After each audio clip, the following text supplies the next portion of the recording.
on Rise.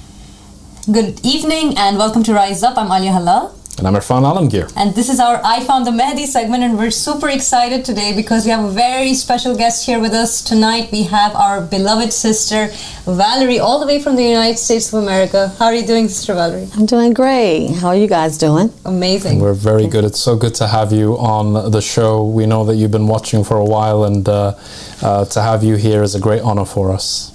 Thank you. I'm glad to be here. Yeah, we're excited to go into your story because we were just saying right before starting the show that Sister Valerie is a great example to many. Sister Valerie, you have pledged your allegiance to the riser, Abdullah Hashim Abbas Sadiq, but you didn't stop there. You decided to go out of your way to make hijrah, to migrate here into this blessed community. And that is a big step, especially for someone in your condition. And we're going to get into that in a bit. But before we get started, let's give the viewers a bit of context as to your religious background and how you grew up.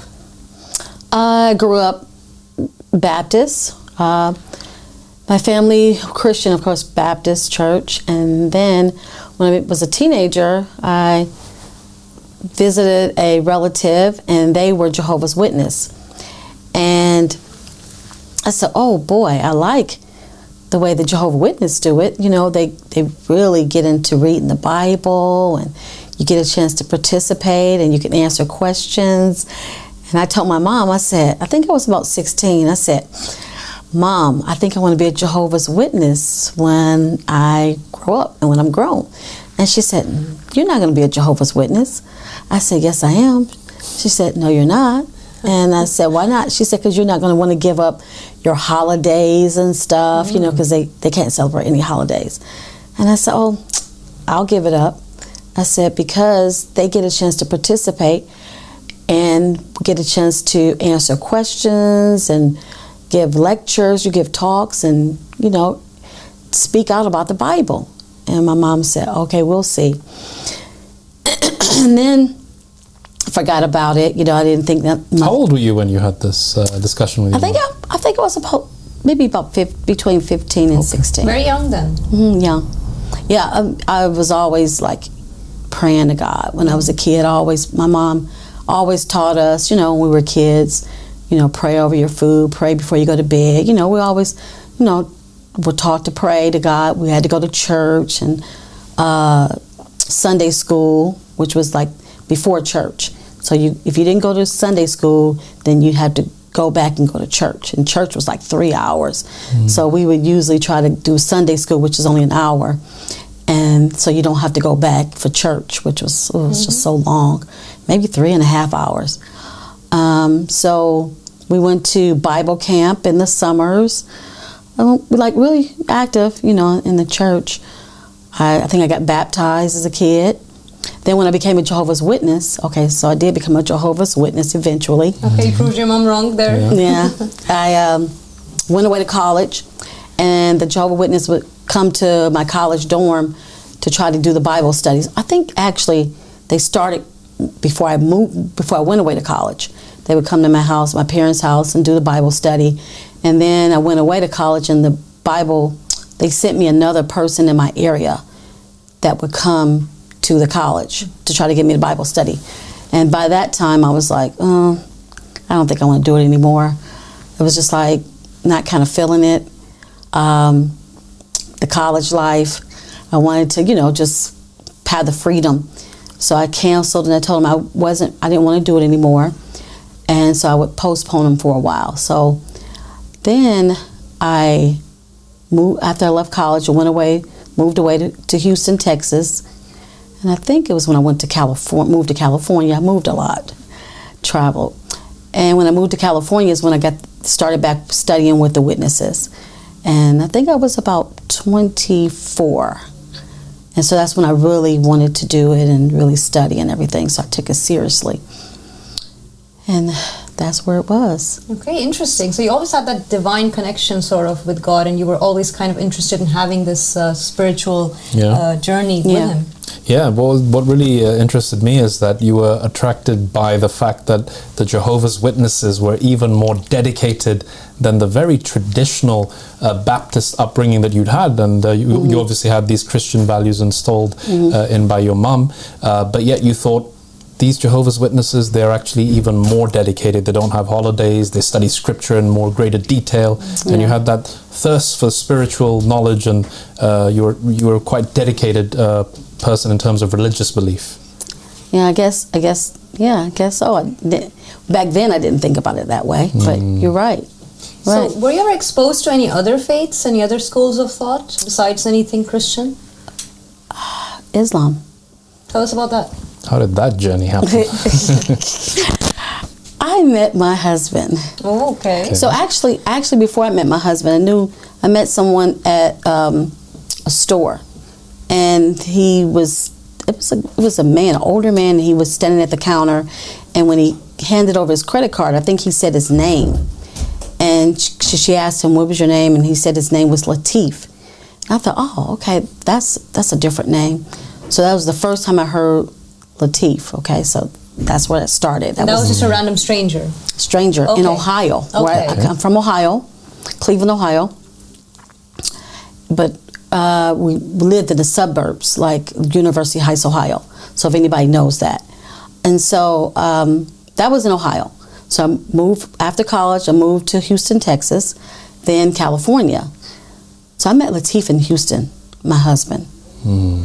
So he introduced himself as Latif, and I thought, that's the name of the person that I heard in Ohio. That's so interesting. Yes, I said that's a different name.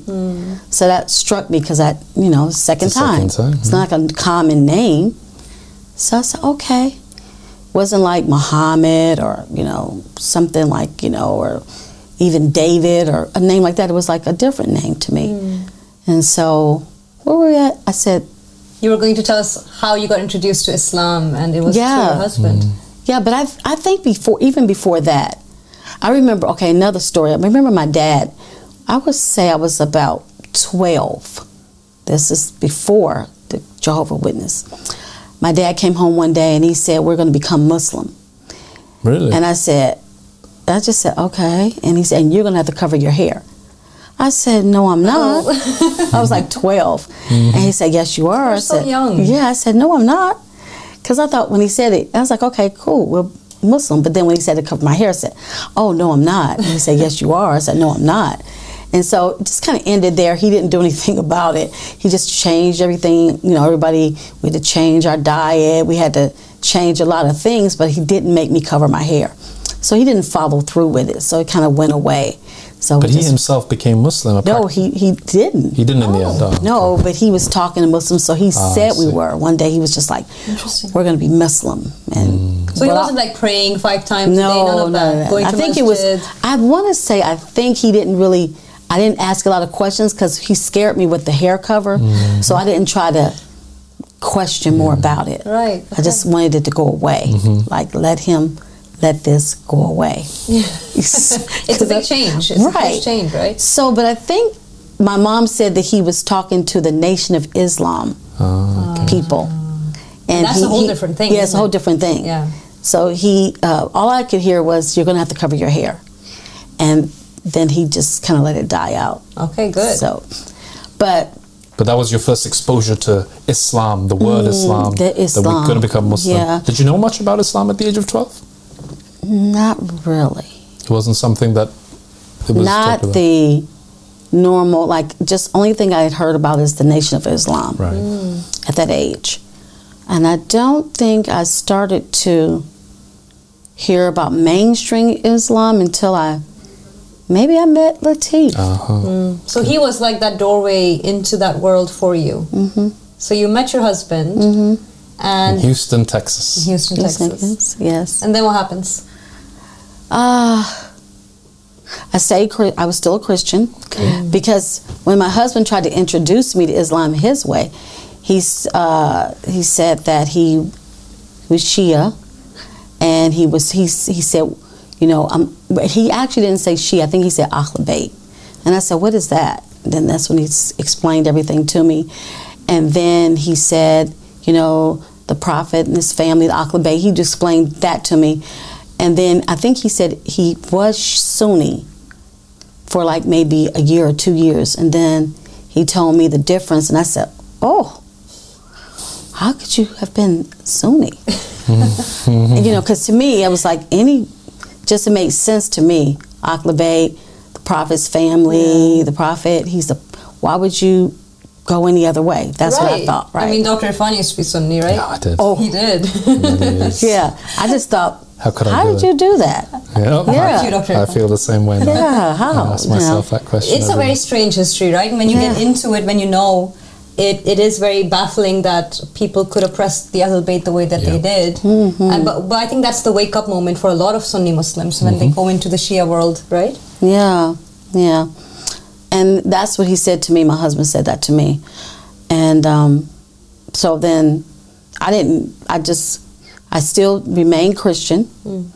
I think it was just so much of the commitment. And so he said that he was able to marry Christian and Jewish women because Muslim men could, but it was vice versa. The women couldn't. So I said, okay, it's kind of like, you know. Interesting. Okay. But that was fine. So he didn't try to pressure me. He would try to get me to do things like during Ramadan, fast. And so I would fast a couple of days. He would try to get me to pray and write out these surahs and want me to, and I said, this is just too much. In the Arabic language. In the Arabic language. Right. Which you wouldn't understand, obviously, because that's not your mother tongue. So I just said, I can't do it. So, of course, I just remained Christian because Islam just seemed so hard. You know what I'm saying? It just seemed like it was going to be a lot of work. That's interesting, I think. And I guess you are probably expressing what a lot of people feel when they enter into Islam, and it seems to be a very stringent kind of rule book that you have to now follow, and there's a lot of cultural rules and regulations. Expectations of dress code and language and a lot of things that change, right? Yeah, it seems like there was a lot of change, but your future husband, or the husband to be in this case, didn't he mention the head covering? Oh, good question. He's smart. He was he didn't. Let's not go there. No, he said what he said to me was when he met me, he said that I asked him later. I said, so what? He said because I was already eating like that. You were already eating halal. Eating like that because our father didn't allow certain foods in the home. So we go to like family members' house when we would grow up, and if I would spend the night with a cousin, they all knew, like if they would make certain foods for breakfast or whatever, and they would say, Val, you know, you can't have this. You know, I said, I know. You know, I knew our diet was different, so it was okay with me. I grew up like that, so that wasn't a problem. So I guess when he met me, I don't know why I don't know. It never. At some point it came up, I'm sure, that I didn't eat like that. And I think he said he was shocked that a Christian woman didn't eat, you know, pork and things like that, and you know, and didn't drink, or I mean, just I guess those are things that I just didn't do. Right. So I didn't know that he was cluing in on all those things. Like, oh, okay, this Christian woman, I won't have to try to change her much. Maybe that's what he was thinking. I don't know. Half the work was done. But it was just stuff that was just normal for me. Right. But it was just Islam was difficult at first. It was just I felt like it was a lot that you needed to change. You know, you got to pray at these certain times, and you got to make all these movements and steps. And I wasn't using a wheelchair then; I was normal. And but it's really cool how your husband in this process, he was, you said, I want to remain Christian for now.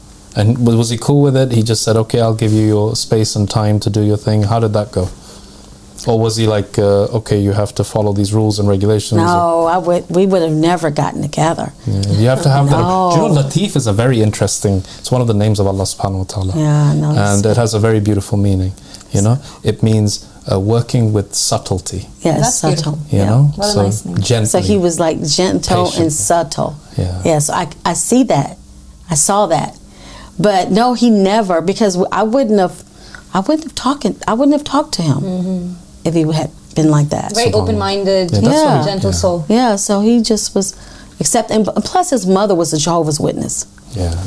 So It's open-minded. And his mother, I met his mother in the beginning, and she just fell in love with me, and so that made it easy for him because you know, if your mom gets along with someone, that was just easy. That's amazing. We, Did you guys tag team up against Brother Latif at this point? I think we thought change him to Jehovah's we thought we were going to convert him back to Jehovah's Witness. Good, huh? There you go. Yeah, because I think up until the age of 10, he would, his mom he was a Jehovah's Witness, and then he lived with then he went to move to live with his dad, and so he didn't have to be a Jehovah's Witness.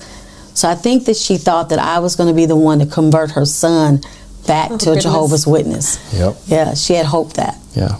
It's interesting. You say that you remained Christian. What does that mean, though? Were you a strict kind of Christian? Were you religious? Were you practicing? You were doing all of the rites that were needed. You were attending church. I was doing all that. I went to the Kingdom Hall 3 days a week. We'd have our Sunday meeting. We'd have our Thursday night Bible study, which was an hour, and then we'd have like a weekday meeting, which was called theocratic study, where you would. That's when we really could participate. It might be your night to give a talk in front of the whole congregation or something. So I was very active. We'd have to go door to door to witness to people. Right. I didn't like that so much. Why not? Knocking on people's doors and getting the door slammed in your face, or I didn't. Can't be pleasant. I didn't like that. But it does show dedication, I have to say. It does. That was the part I didn't like. So I remained Christian, and so they would tell me, like some of the Jehovah's Witness sisters would say, your husband, you can bring him over, you can convert him. And I was like, he's going to be difficult. And they would say, give him a magazine or put magazines in places. Like they would tell me, just leave a magazine in the bathroom or leave it in different places. And so I would say, the magazine was moved. I think he read it. Right. So I put it in the bathroom, and I thought, he read it. I was telling him, I said, I think my husband, I said, I think he read it because it's not where I put it. And then later he told me, I said, honey, what did you think about that magazine I put in the bathroom?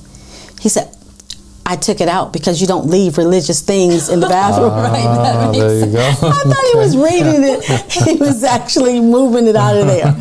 And I thought I would let that go on for a while. I would whisper, I said, I think he read it. Like I would see him on Sunday and they would say, how is it going? Well, give him this one. I said, I think he read it. I think because he's not where I left it. Come to find out, that went on for like couple of months. So there was a definite conspiracy in play to try to reverse the religious convictions of your husband, but he would try. He turned the tables on you, didn't he? He did. Very subtly. Yeah, subtly. And then he would do things like Jehovah's Witness, they don't celebrate holidays like Thanksgiving, right? And that was one of my favorite holidays. Which when I was growing up. Thanksgiving. And like my husband, he liked Thanksgiving too. So because I would cook all these special things. And so when I was really strict with my Jehovah's Witness, like really into it, I said, we're not going to celebrate Thanksgiving anymore. And he would say things like, he would on the day, say for instance, Sundays would be the day that we would go to the Kingdom Hall for the Sunday meeting. And he might want to go to brunch. And he would say, oh boy, I just can't do anything with my wife. We can't go to brunch together. We can't do this together. And he would make me feel guilty. And I would say, okay, I'll miss the meeting this Sunday so we can go to brunch. So he would do subtle things like that, like say, I can't do anything with my wife. We can't even do Thanksgiving or brunch or just stuff like that. He would do things like that. And I would try to, I'll go to brunch with him a day. Peace. Yeah. He wouldn't get mad or anything, but I would just feel guilty, because every Sunday I would go to the Kingdom Hall. We couldn't do the brunch. So you guys had a very kind of conflicting lifestyle, like contradicting lifestyle, but you still managed to maintain your marriage, and you had a very beautiful marriage, and you're still together till today. And I think it's incredible how they're a very good example of that. You didn't have the same faith. You do now, which we're going to get to, but I think it's lovely that you showed that kind of mercy and that love towards him, and vice versa, and that respect that you guys had, that mutual respect for each other. That's very sweet to see that. It's very heartwarming. So now at this point you were still a Jehovah's Witness. You never really became a practicing Muslim per se, but he himself was doing his own research. He was looking for the Mahdi. Being a Muslim, he believed in the Mahdi and his arrival. Yep. And then he came across the Mahdi. How did he break the news to you of that? Okay. Well, by this time, I'm Muslim at this time. Right. So you were Muslim now. I'm Muslim Okay, now. let's go back a few steps. That's an important transition. How did that happen? Yeah, exactly. Let's get back to take a second. Yes, to reverse the car. Okay, I think that happened. Okay, then we moved from California. We lived in California for 9 years. Then we moved to Atlanta, Georgia. Right. Because I wanted to get closer to my family. My family was in Ohio, and California was so far. So I said, let's get closer. You know, maybe the family will visit me more. And I just was homesick for my family. And so we moved to Georgia. I can't remember exactly. I was still a Jehovah's Witness. His mom came to visit us. We were both, I'm trying to think at some point. Oh, I remember now. Okay. We would have like a family study. Like I think a relative was staying with us at the time. We would have a family study. So we take the Quran and the Bible. And my husband would be leading a study with us. So we have a family Bible Quranic study. I think you would read the Quran and the Bible? Well, I wouldn't read it, but he would be studying and trying to compare. He was trying to convert us. Okay. We didn't know I was wondering. I haven't heard that before. It was a missionary tug of war. Yeah, we didn't know we were getting converted. Okay. So she was my sister-in-law, actually. My brother, he hadn't moved to to Atlanta yet, so he was still in Ohio working. And my sister-in-law and my niece, their daughter, moved to Georgia, and they stayed with us. So she wasn't. I think she was Christian, but she wasn't active in any kind of way. So my husband started trying to have like a Sunday study with us. I hadn't found a new Kingdom Hall to go to, so I was I think I started going to one, but I hadn't gotten close to any of the members, so I would kind of skip Sunday studies. And so he said, well, he would be happy when I wouldn't go to the Kingdom Hall. He wouldn't say it to me, but he would say, okay, well, let's do brunch. I'll make us a brunch, and we could do a family study. And I said, okay. He said, so it wouldn't be so bad you missed the Kingdom Hall today, because we'll do a study at home. And I said, okay, so I wouldn't feel as guilty, because, if I didn't go to the Kingdom Hall, we would have our family study. And he'd make us a nice brunch, and he'd get the Quran and the Bible, and his subtleness. So what he did one day is he started out by talking about Abraham and Ishmael and Isaac, and he said, in the Bible, the witnesses, the Christians always talk about Isaac being the firstborn, Abraham's firstborn son, but it was actually Ishmael. He said, Hagar, and, we talked about it in the Bible. He said, it's in the Bible. Let's go to that. He said, well, let's go to that verse in the Bible. And we opened the Bible, me and my sister-in-law. We opened it up, and he'd have us read this. He'd have us read it.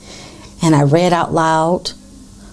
I said, Ishmael was the firstborn. Why are they always saying Isaac? Why do they never talk about Ishmael? And I just got to thinking. I said, and my husband, looking back on it, I could see his smile that he knew that once. I think he thought, this is it, where I'm going to get her now. This has been years. Checkmate. Yes. He was trying all types of things, but that was it for me. And I said, okay, because Hagar, she's black. They hid that from me. Right. I said, she was Egyptian, wasn't she? Yeah. I said, okay, this is something. I need to give this some thought. Why are they not talking about this at the Kingdom Hall?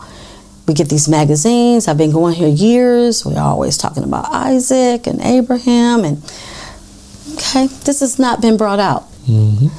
So I thought about it, and I called the elders at the Kingdom Hall. And I got the number, and I called them, and I said, I'd like to have you come to my house. They love to come to the house and have a study. So they came, because I wasn't active. I wasn't going to the Kingdom Hall regularly. So they want to come so they can help you to start coming back regularly, because it was a new Kingdom Hall for me. So when I called them to my house, there was 2 of them, and I brought that scripture out, And I asked them, why is this not being spoken about? Why no one's talking about this? Why they're not talking about it in the magazines? And they couldn't answer me. And they said that we'll come back. We can't answer that right now. And I thought, wow, they're supposed to be the elders and they can't answer this? That's an interesting experience you Mm-hmm. must have had, right? And going to the elders or the scholars of that religion, they don't know the answer, right? And they said they're going to get back to me. Mm-hmm. They're going to get back to me. Did they ever get back to you? They never got back to me. They never got back to you. Okay. They didn't call me. They didn't come back. We're very familiar with that experience. We've gone through that a few times. So I packed up all the books, packed them in a box, and sat them on the Kingdom Hall steps. I said, I'm not going back. I said, because they read it in the Bible themselves, they saw it, but they can't talk about this. Why is this being hidden? That I felt betrayed, and so that must have been a difficult time. Yeah. And so I just kind of thought about it, and I just pondered over it for a while. It was like, let me just figure this out. And I think at some point my husband told me, he said, I don't want to be the one to try to convince you because it's been years. Maybe you should talk to a scholar. So I called a scholar. He gave me a scholar's number, and I think he was in Houston, Texas. I called him when my husband, he wasn't home that day. I called him one day when he wasn't home, and we talked, and he asked me a few questions, and he said, do you believe, of Prophet Muhammad? I said, yes. He said, do you believe he's the last prophet? I said, yes, I believe he's a prophet. I believe, he's the last prophet. And he asked me, seriously question. He said, okay, well, you just took your Shahada. I said, I did? I said, okay. I said, that's it? He said, yeah. He said, that's it. I said, okay. So my husband came home from work. I said, guess what? He said, what? I said, I took my Shahada today. Wow. I said, I'm Muslim. He said, he started laughing. He started smiling. Oh, and so, it took that many years. Mm-hmm. All the way from, we met in Houston to California to Atlanta. Wow, yeah. What a journey. Yeah. So, but it's beautiful that you really took your time with that. And I took my time. You waited for the faith to enter your heart. It was my decision. Yes. I didn't do it for him. That really so matters. It has to be, you have to do it for yourself. Of course. Yeah. So nobody could ever say that I became Muslim because to follow my husband. No, it's my own relationship with God myself. And the same thing with the Mahdi. So what was that like? Okay, well. So then you became straight to Shia Islam through Oh yeah, there was no Sunni. No Sunni. Okay. You just skipped that one. Because he told me about why he was Shia in Houston. Right. So you knew already the difference. The difference. That's a blessing. Yeah. That's a blessing. Mm-hmm. So what happened? Did you join a community after that? Did you practice Shia Islam for a certain period of time? Yeah, we would go to a few, like some of the different events and Juma and stuff like that. But it was not, a lot of the Shia mosques were just spread out. Yeah. So you have to drive quite a ways to get to those. That's so we didn't go as often. But we went. Yeah. God bless. Okay, so at this point now you're a Shia Muslim. He's a Shia Muslim. Did you know that there's someone called the Mahdi that we're waiting for? Latif would say something, but I thought, here we go with a lot of rituals again. Oh, right. There's more? More. He didn't really present that because he knew that a lot of the rituals, I'm like, okay, this is. So I would hear him say it from time to time. He would say it. That he would say things like, a certain time of the year, we'd have to fill some paper out and fold it up and put it in the river. Right. This is like one of those rituals that you can do, and the Shia do that, right? They're writing a letter to the Imam of the time, and then they would put it in the water, and but again, it's one of those ritual things that you weren't really feeling it, were you? I didn't feel I feel it. like this is a little bit strange and right. I didn't feel it.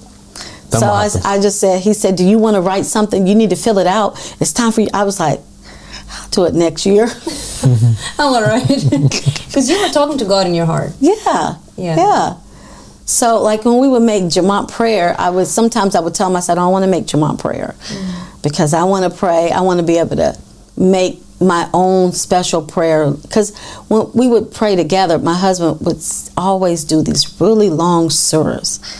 And I'm like, oh boy. And it's all in Arabic, of course. Right. Which you don't understand. So it doesn't touch the heart the way that you would hope for it to. Yeah. Being Sunni Muslim myself, one of the most difficult things for me to tolerate was the Taraweeh prayers. I did not get the point. I objected to it all the time, right? In Ramadan. So you're starving and then you eat all this food all of a sudden. Fried foods and whatnot. Samosas, pakoras. And then you have to go to the mosque and pray after that. So I'm like dizzy from just trying to fall over, keel over in the middle of a ruku, go straight to from standing to sujood. But I know what you mean. It went on and on and on, and you just think, how is this spiritually beneficial? But it was an interesting. I relate to what you're saying definitely.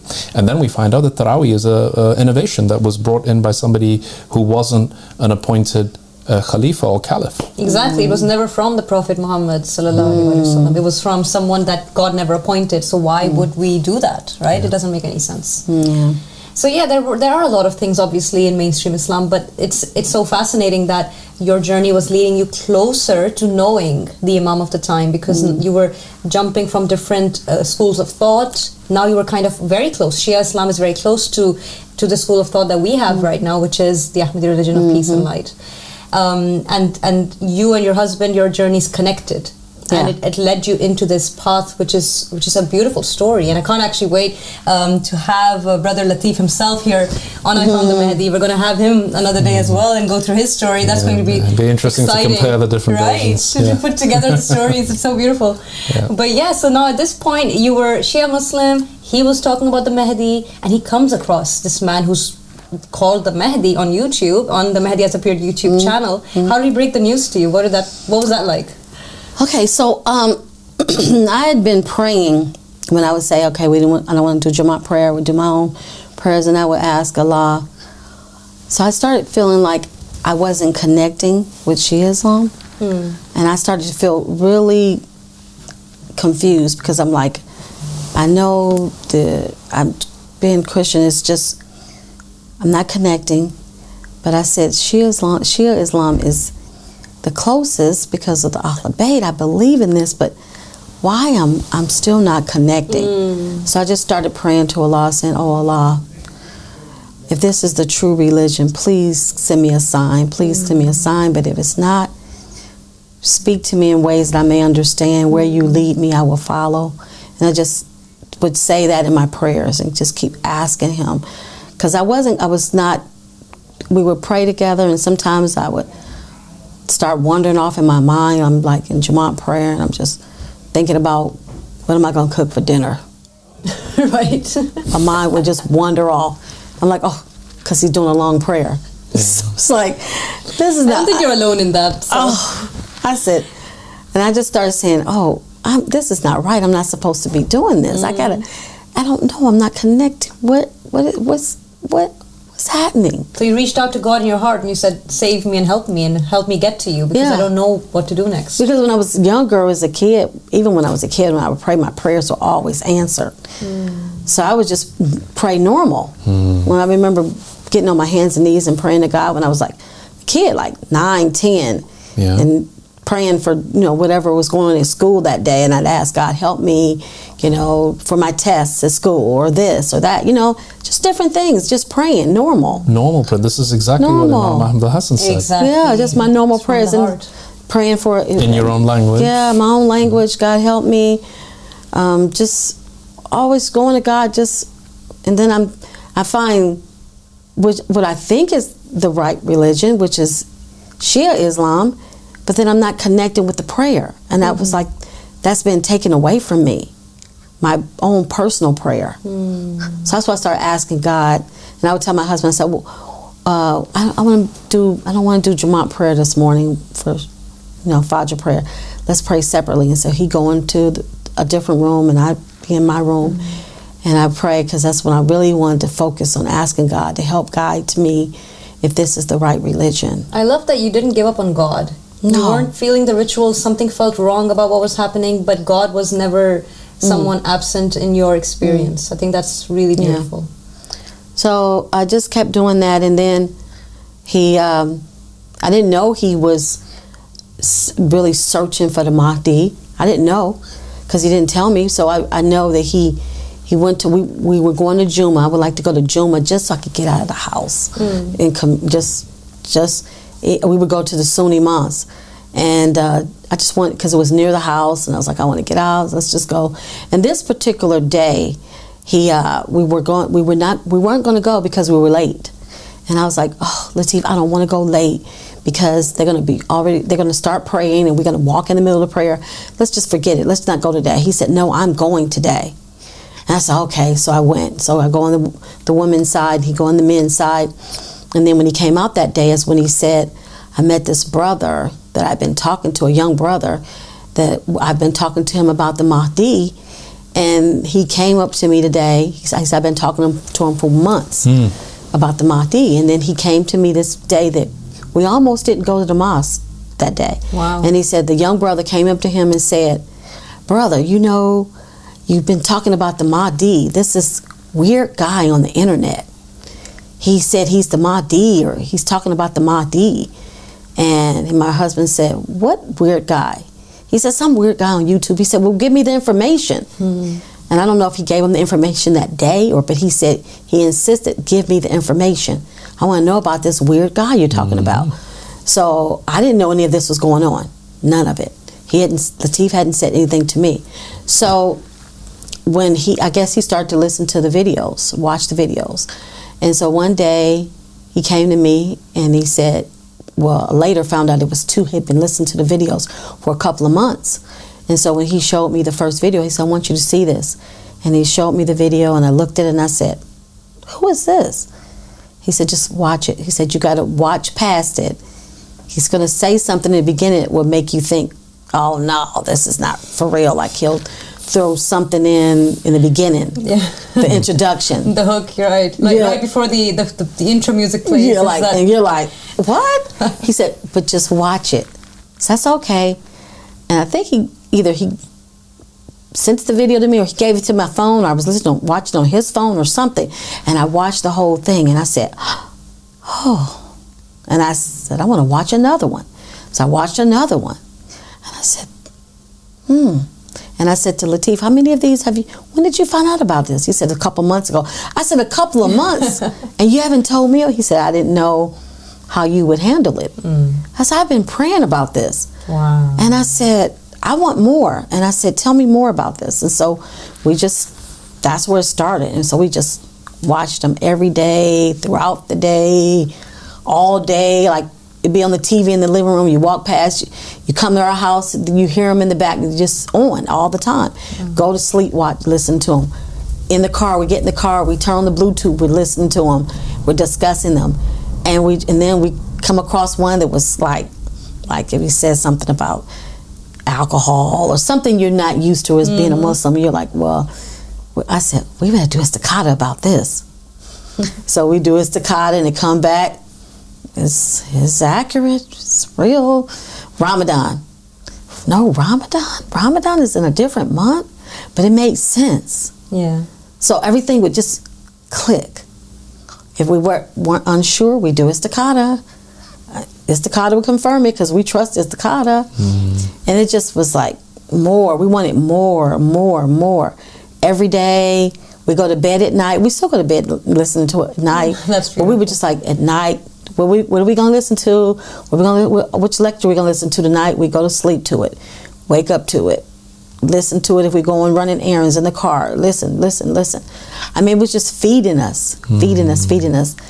And we first was like, I think Latif started talking to Aaliyah. Yeah, that's when I got this email from him, and he mentioned you, and he said that we're interested in getting to know the community more, and that's when we started to talk on the phone, and he would have questions, and he pledged his allegiance, and shortly after you did as well. Well, he told me, you have to pledge your, I said, no, let me wait now. I've been there before. No. I have to listen to more. This was in the beginning, though. He said, well, I pledged my allegiance. Here it is. When are you going to pledge your allegiance?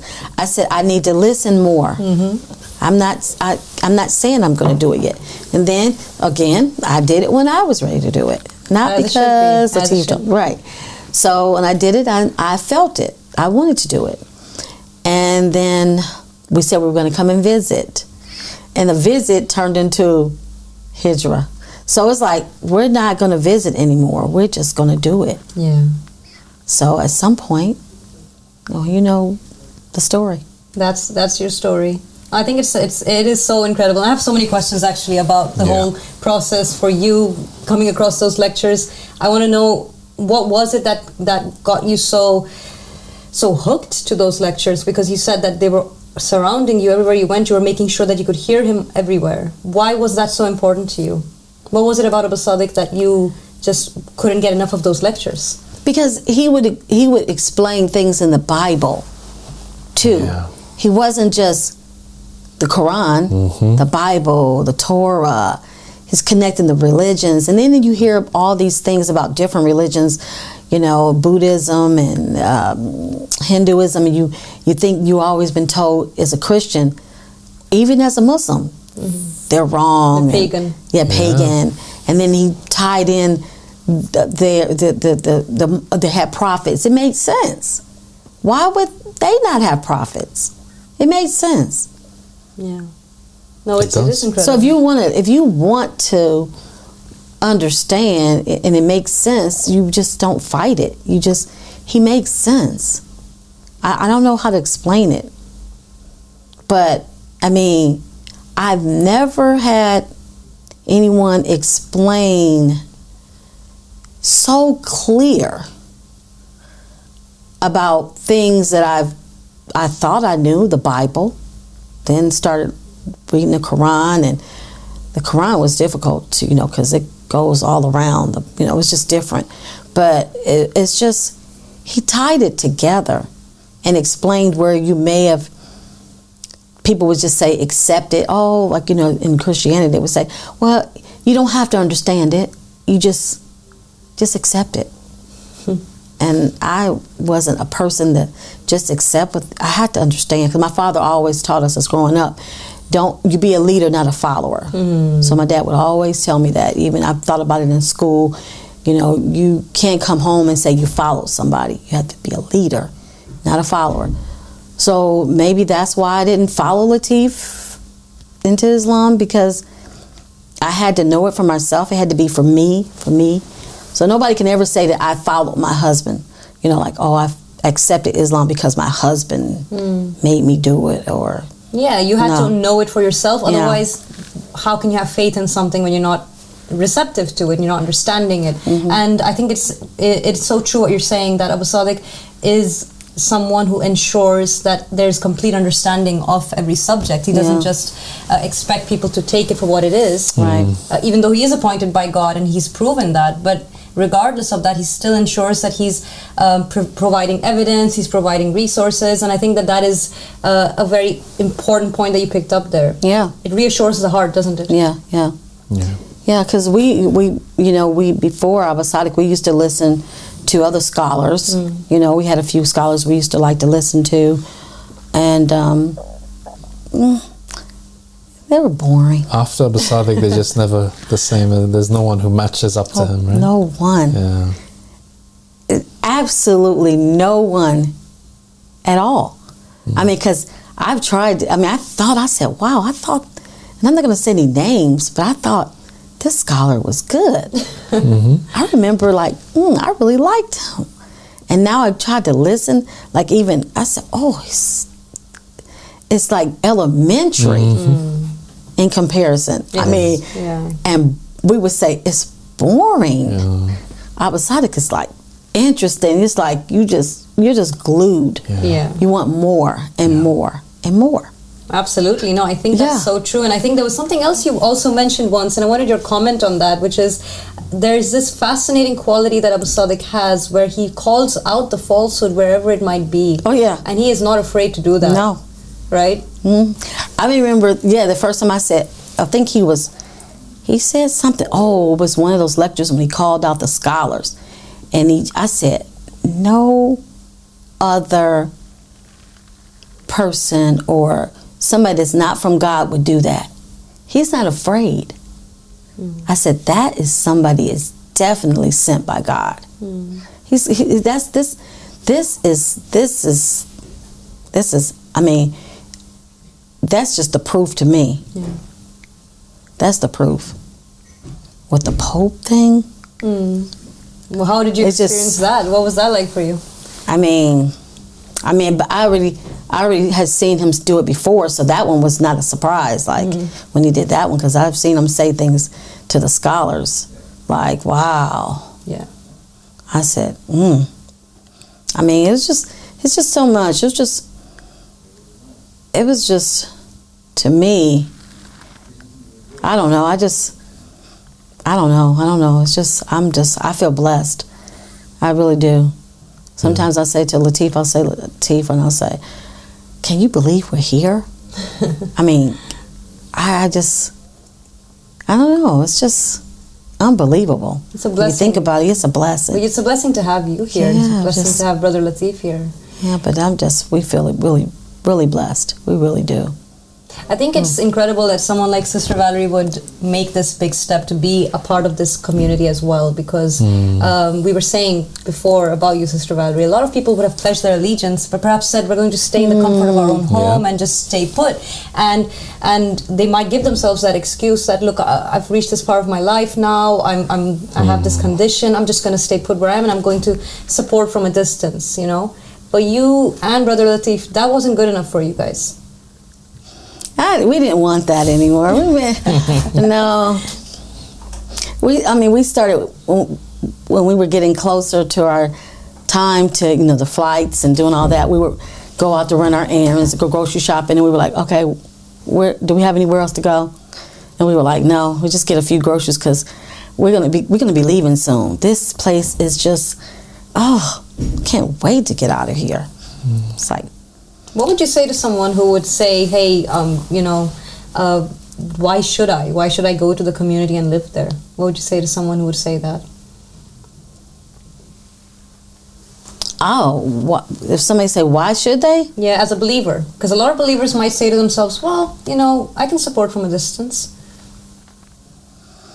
No, we were supporting from a distance, but it just, now that we're here, it's hard to describe. It's just so much love, and just being around Abba Sadiq, now the new lectures. We wouldn't be able to it was different listening to it at home. Yeah. And now being here. We were like at home, we were just watching it and listening to it, and, but to do that the rest of our lives, just do that? Just listen. No. If you can come, you should come. I just don't. It's nothing. It was nothing in America. It was luxury and all those things, people say, but there's a lot of other reasons, that, for us, we'd already lived our life there, and we could have said, we'll just stay in the luxury, but it was not desirable anymore. Yeah. Incredible. Yeah, it just wasn't.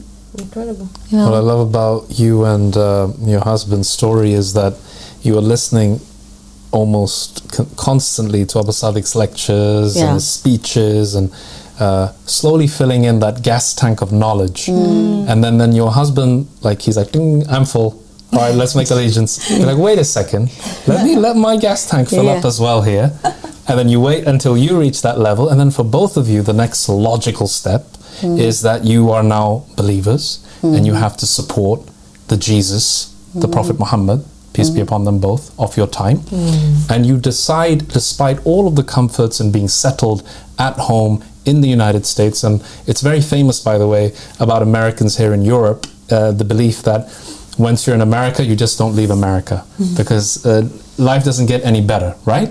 And yet, you made that jump, even with the condition that you have, as Australia mentioned, and it's not easy to do it at a later stage in your life. You took that big leap that a lot of people unfortunately, they struggle to make that connection of the importance of being there physically with the Imam. That there is only a certain level of knowledge that you can obtain through listening from behind a screen. And now you've just given testimony that sitting in the presence of Abu Sadiq, hearing his words, connecting with the energy of the Ansar, it takes it to a whole new level. Another level. Is that fair? Or? Yeah, exactly right. Exactly right. I mean, because we did that. We just I can't even imagine staying in America and just listening for the rest of our lives, just listening. Oh, we would get excited. Let's see if he has a new lecture out, the new lecture. Oh, and then watching you guys, and then when you guys would be off on Saturday, we're like, oh. Because we are notoriously off on Saturday. We would look forward. We would look forward to the new lectures and but to continue like that, just like, in America, we had a really comfortable life. You did. Yeah. We had a very comfortable life. And I think that's an important point to make. You actually were very well settled. You had a very comfortable life. And despite that, you said to yourself, this isn't good enough. We have to get to where the Imam is. Yeah. And like I said, it's exemplary because many people wouldn't have said that or done that. And it just goes to show that you have a very youthful spirit, you know, and you're still on your journey to God Himself. And that's what got you out of the house and got you sitting right here on our set. Yeah, a lot of family members didn't understand it. I'm sure they didn't. Yeah, I think they still don't understand it. But no, this is where we want to be, and we don't think we made the best decision for us. It may not be for everybody, but for us, I think it's the best decision. I mean, we had a very nice life. Yeah. So we but we definitely. It's just material stuff. Physical stuff. It is material. Yeah. And for those people watching who might have not agreed with or might not currently agree with your decision, how would you describe Abu Sadiq to them and the fact that he means that much to you? Why does he mean that much to you? I just feel like he's just genuine, very humble, very humble. If you're watching him on the TV screen and then you meet him in person, it's just such a humbling. I mean, he was sent by God. Yeah. I don't know how to explain it to somebody who do. You have to listen, and then when you meet him, because we originally thought we were going to come for a visit, just to meet him and see, but I think if we would have came for a visit, I think we would have just said, we're going to stay. I don't think we didn't get a round trip ticket. We got a one-way ticket. So we could have always been like, okay, well, we met him, he's nice, let's get our ticket to go back. Yeah. It would have been easy, because our storage and stuff is put everything in storage for us to move. But we didn't. We didn't have the need to feel like getting a round trip ticket. I don't know if that makes sense. Yeah. We trusted it. Yeah. You know that this was your place. Yeah. You see a lot of people, they watch Abu Sadiq on the screen, they see a person who has kind of a serious demeanor because he's in the position of a true scholar. He's teaching people about the religion. He's an educator, and he's making a coherent argument. And I love the fact that the way that you contrasted that, Valerie, when you said that you met him in person, and then he becomes this humble, loving servant, father, teacher, and you see those aspects of him that people don't really see on the outside. And you really gave, I think, an insight to the people that it's a whole new level, and you see that this is definitely a messenger from God, right, or a representative of God. Yeah, no one can say we were talked into this. We wanted it. We came. If we didn't believe that he was the true messenger, we could get a plane ticket back home.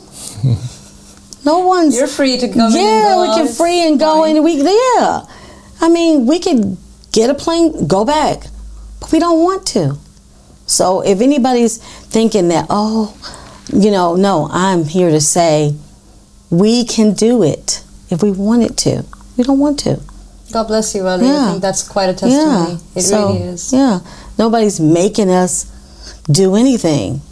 We want to be here. You can never force faith into anyone. And as you said, Apostolic has the doors wide open for people to enter and for people to leave if they wish to. And those who truly believe in him don't really want to leave at all, do they? No. And like I said, my husband and I would been married for 40 years. And he did from Houston to California to Atlanta. And that's where I became Muslim. No one talked me into becoming a Muslim. Okay, my husband didn't talk me into it. No one talked me into coming here. So I mean, I was raised. My father raised me to do not be a follower. So whenever I make a decision, it's because I want to do it. Yeah, that's a really important point. I think it's important to emphasize that for the audience as well. That all of us, we have different people or methods. People show us something. They show us, well, here is a door. But the person that has to walk through it is you. Yes. Because you are accountable for your own soul. And I really like that attitude that you had, that, I need to understand for myself. And look, you may have understood certain concepts before I did, but give me some time, give me my space. And you really did reach that level when you were ready to say, okay, now, my beloved husband, I'm ready to hold your hand and take that leap over the pond and meet the Mahdi. And that's exactly what you did, and it's a really heroic story, and it's a really inspiring story. It really is. So what advice would you give to anyone listening to this right now? Someone might be listening to this and watching you and amazed by your story and by the fact that this community is an ever-expanding community. There are many people here who believe in Apostolic like this, and maybe the person listening would say to themselves, I wonder what I should do next. How would you advise anyone listening to this right now? Well, I would say that if your heart is telling you, don't listen to other people. If you don't listen to somebody in your family is saying it's a cult, this is not a cult. Okay? So there's nobody making me stay. I don't even live on base. So, we have freedom. It's not what anybody is saying, that if they're saying negative things, they're all wrong. They're wrong. Because we left America. We didn't have to, we got had a passport, our visas. I had a very beautiful home, and I had a business. I have all those things, and can do any of that, but it was not about those things. No one talked me into anything. This is real. I'm serious. This is real, and I believe we can see all the prophecies, all the things that are happening all around the world. People, if they can't see that, I see it. And you have to see it for yourself. It's not getting better. The world is not getting better. So I'm going to be like Noah's people. I'm sorry. I'm getting on the boat. Yeah, absolutely. That's what I think. I can't. That's all I can say is real. It's for real. This is for real. This is for real. It's your life. It's if you can look around you, things are not getting better. No, that's very well said. My grandmother used to say it when I remember in high school. She lived with us. She came to live with us in high school, and she would say, when I come and see her, called her Nanny. I would say, come home from school, and I say, how you doing, Nanny? And she would say, Val, the world is coming to the end. And I was 17, 16, she always she'd say, the world is coming to an end. So I remember thinking, that was a while ago. Yeah. But my grandmother saw things back then, but it's like, if she saw this now, oh my goodness. That's all she said to us. You kids, the world is coming to an end. We would laugh. We would think, because we thought, Nanny, but she wasn't wrong. She wasn't wrong, but it's like 100 times worse. 100 times. And that's why we need to come here and get together and get behind Abu Sadiq. That's why we need to do that. And you took that seriously, Brother Latif took that seriously, and we love you both so much. We love you guys too. We really do. And we're so happy that we had you here on the show today. We really are. Thank you. Thank you for coming over and giving us this amazing opportunity to interview you. I really enjoyed that. Yeah. I just had one more question. Whose missionary spirit was greater, the Jehovah's Witnesses or the Ahmadi religion of peace and love? Oh, come on, you know. There's no comparison whatsoever, none. Yep. I'm so happy to be here. I feel blessed. I really do. Blessed to have you. God bless you, Valerie. Yep. Thank you, Valerie. That was such an amazing conversation. I really enjoyed that. I wish we could go on for hours, but we've come to the end of our program for today. Thank you for tuning in, and we'll see you guys again for another episode of I Found the Mahdi. Until the next time, Assalamu alaikum wa rahmatullahi wa barakatuh.